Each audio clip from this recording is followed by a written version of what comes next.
Salut tout le monde! Je veux vous parler d'une expérience que j'ai vécue récemment. Ce dimanche 25 août, je suis allée avec mon conjoint voir la pièce de théâtre La Géante. Au Québec, la plupart qui sont de ma génération et plus et un peu moins, vous avez connu cette femme qui s'appelle Rose Ouellette, qui avait le pseudo La Poune. Outre son histoire, je me dis même si des gens ne l'ont pas connue parce que c'est des plus jeunes, ça vaut d'aller voir cette pièce de théâtre-là. C'était au carré 150 à Victoriaville, avant qu'ils partent en tournée à travers la province l'année prochaine. Ça se passe dans les années 20 au départ, et c'était spécial parce que je suis allée voir son histoire après aussi, puis elle était née un 25 août, le jour qu'on est allé voir la pièce. Et puis, à travers ce qu'elle était hors norme. On voulait la mettre dans un moule, on voulait la cadrer, mais elle avait une joie de vivre. Elle avait un talent naturel pour amener de la lumière, de la joie, du rire dans les moments les plus difficiles de la vie. Et cette femme-là, on m'a dit parfois dans ma carrière qu'il y avait des parties de moi qui lui ressemblaient et je les reçois comme un grand compliment. Et c'est pour ça que la pièce m'a probablement profondément touchée. J'en avais les larmes aux yeux parfois parce que j'ai eu moi aussi à me démarquer dans ma carrière. Quand j'ai commencé en 1995, les conférenciers professionnels, on les comptait là. Je me faisais dire à l'époque, on cherche quelqu'un en conférence, on m'appelait d'emblée et j'avais lancé quelque chose sur la joie de vivre et le rire qui était unique au Québec et qui a traversé l'océan puis s'est retrouvé beaucoup en Europe et compagnie. Et c'est ce que Rose Ouellette a fait.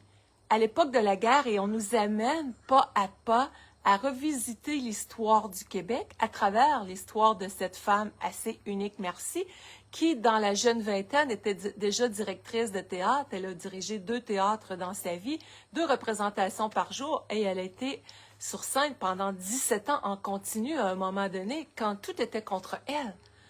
Alors, dans notre vie, on est invité à déployer notre unicité, nos talents, ce pourquoi on est doué, ce que l'on aime. Et on voulait l'envoyer chez les religieuses, on voulait l'envoyer dans des cadres vraiment standards. Donc, ce qu'ils appelaient à Montréal la compagnie de chaussures, ils l'appelaient la Factory Duchesse. Donc, tout le monde allait travailler là, mais ressortait gris dans tous les sens, comme on disait dans la pièce. Je ne veux pas vous brûler les punchs et compagnie, là. Mais ils l'ont envoyé là à un moment donné. Sa mère a dit, tu peux pas, là, le père était décédé dans l'histoire et elle avait perdu beaucoup de frères et sœurs parce qu'on sait que le taux de mortalité infantile était énorme à l'époque. Et puis, c'est dans l'histoire aussi comme on nous la raconte.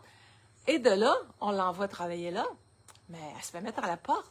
Elle amène son accordéon, elle veut mettre de la joie et ça n'a pas sa place. Donc, ils nous font traverser l'époque de la guerre, la première, la deuxième, et comment est-ce qu'elle attire son épingle du jeu là-dedans pour en arriver à toujours garder son unicité, ce qui vibre avec elle. Donc, de là, je ramène ça à vous autres. Qu'est-ce qui vibre en dedans, qui demande à s'exprimer? Puis des fois, on peut avoir des choses qui sont là de naissance, puis des choses qui se sont développées avec le temps, ou des choses qui étaient là de naissance, puis qui reviennent. Je vous donne un exemple. Moi, j'étais petite, puis je ressentais déjà beaucoup l'énergie.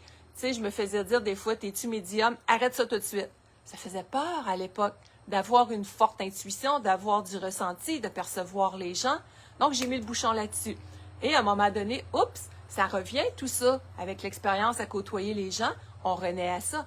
Donc, la joie de vivre, le rire, c'était présent dans la maison, mais j'étais très timide. J'osais pas le déployer à grande échelle. J'étais même pas capable. Je manquais de confiance en moi. Alors, c'est là que elle avait déjà cette force-là, toute jeune, de sortir des rangs puis de tenir à son énergie du cœur, à sa lumière. Et elle nous l'enseigne si bien dans ce parcours-là. Donc, de là, dans votre réalité, d'oser aller à contre-courant. Et même dans le chaos social de ces années-ci, comment on peut remettre du rire, de la joie, de la légèreté? Je m'excuse pour les bruits extérieurs, je suis en pleine campagne, mais je ne suis pas à l'abri qu'il passe des camions et des tracteurs de temps en temps. Et en ce moment, c'est le cas. Donc, comment à l'intérieur de soi, on peut aller déployer ce qu'on porte? C'est ce que j'avais le goût de vous amener comme réflexion aujourd'hui, de briller, d'oser sortir des standards. Et pour vous aider en ce sens, il y a 2 événements que je fais prochainement. Le 29 septembre, la conférence sur Zoom pour aller justement toucher à notre guidance guidance intérieure. J'étais à l'extérieur, oui, mais la guidance intérieure. Aller chercher nos réponses à l'intérieur de soi. Et j'ai aussi, en début novembre, mais on a déjà les inscriptions qui sont vraiment là, en cours, avec Mario Beauregard, qui est bien connu comme chercheur en neurosciences, docteur en neurosciences à travers le monde. On a mis nos forces ensemble pour vous présenter la formation Entraîner son cerveau au bonheur. Alors, moi, j'y vais de différents exercices. Lui, il vient commenter à travers de tout ça, comment est-ce que ça a un impact sur le cerveau. J'ai travaillé beaucoup, moi aussi, avec l'approche du cerveau, mais jamais comme une sommité internationale comme lui, mais à travers la PNL, une formation de base en neurosciences que j'avais fait avec Mario Beauregard aussi. C'est un langage qui m'a toujours été passionnant, puis que j'ai utilisé à ma façon, à mon échelle comme tel.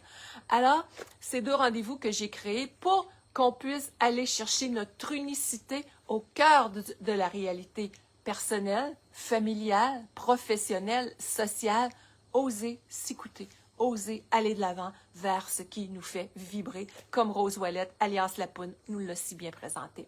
Et il nous l'a si bien traduit à travers cette pièce de théâtre magistrale avec les musiciens sur place qui nous tient en haleine tout le temps.